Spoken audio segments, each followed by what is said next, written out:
दोस्तों नमस्कार। आज के इस एपिसोड में हम चर्चा कर रहे हैं कि चने की में के दामों में तेज़ी देखी जा रही है और दिल्ली लॉरेंस रोड पर राजस्थानी चने की कीमत में 75 रुपये की तेज़ी देखी गई है। कानपुर, अकोला मंडी, बीकानेर, इंदौर आदि सभी का जानकारी होगी। जानिए पूरी रिपोर्ट।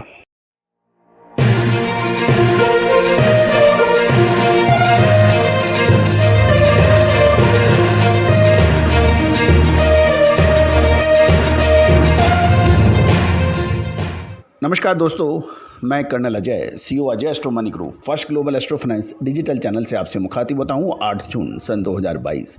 आज के इस एपिसोड में हम चर्चा करेंगे चना, दलहन का राजा चना, जिसकी पूर्व आकलन विश्लेषण हमारा सत्य साबित हुआ और हमारी विशेष रिपोर्ट चने की के लिए भी आप संपर्क कर सकते हैं। छोटे और मझोले किसानों के लिए हमने चने के आगे क्या संभावना है उसका अनुमान व्यक्त किया है। क्या तेज़ी रह सकती है या मंदी। गौरतलब है, सोयाबीन हो या सरसों, चना, जीरा धनिया या फिर लाल मिर्च, सोना चांदी या शेयर बाज़ार, स्टील या कोकिंग कोल, स्टीम कोल, इन सभी का विश्लेषण हमारा सत्य साबित हुआ है।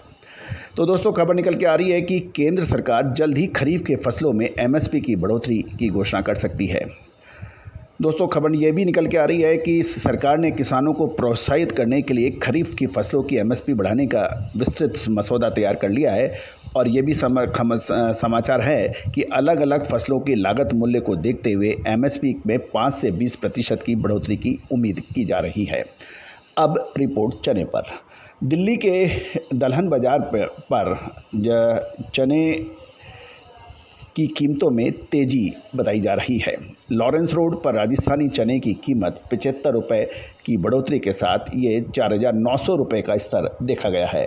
मध्य प्रदेश की लाइन का चना का व्यापार भी 50 रुपये तेज़ी के साथ में 4,800 रुपये प्रति क्विंटल पहुंच गया है, जबकि कानपुर चने की कीमत में 4,850 रुपये प्रति क्विंटल की बात सुनी गई है।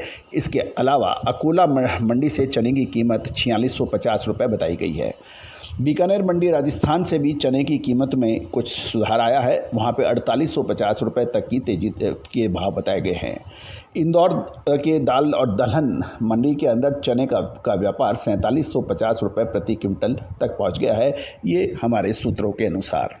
एक खबर निकल के ये भी आ रही है कि नाफेड ने एमएसपी की योजना के तहत यानी 7 जून सन 2022 तक एमएसपी पर 13,78,883 टन चने की खरीद की है। अभी तक खरीद से महाराष्ट्र में 6,62,487 टन, कर्नाटक से 73,867 टन और गुजरात से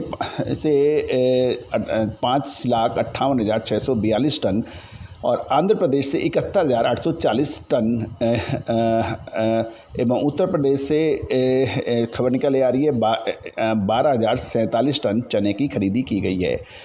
दूसरी ओर इसी अवधि में एफसीआई ने पीएसएस के तहत एमएसपी रेट पर महाराष्ट्र से 71,874 टन चने की खरीदारी की गई है। ये था चने पर पूरा रिपोर्ट। दोस्तों, चने की विशेष रिपोर्ट के लिए छोटे और मझोले किसान एवं व्यापारियों के लिए अब इंडियन सिस्टम ऑफ एनालिसिस एवं फंडामेंटल एनालिसिस के आधार पर चने की विशेष रिपोर्ट बहुत मामूली शुल्क पर उपलब्ध है। आप स्क्रीन पे दिए नंबर को सेव कीजिए और चना रिपोर्ट लिखकर हमें भेज दीजिए। हम आवश्यक प्रक्रिया पूरी करके आप तक सूचना प्राप्त भेजेंगे कि इसमें आपको कितना भुगतान करना है। याद रखना दोस्तों, चने की मुनाफे पर हर छोटे बड़े किसान एवं हर छोटे बड़े व्यापारी का हक है और ये विशेष रिपोर्ट्स आप तक अब उपलब्ध है बहुत छोटे मामूली शुल्क देने पर। याद रखिएगा दोस्तों, कोई भी विश्लेषण, कोई भी रिपोर्ट तैयार करने में बहुत श्रम और परिश्रम लगता है और बहुत अधिक रिसर्च करनी पड़ती है, उसके लिए शुल्क देना आवश्यक है। All the very best, good luck, happy trading.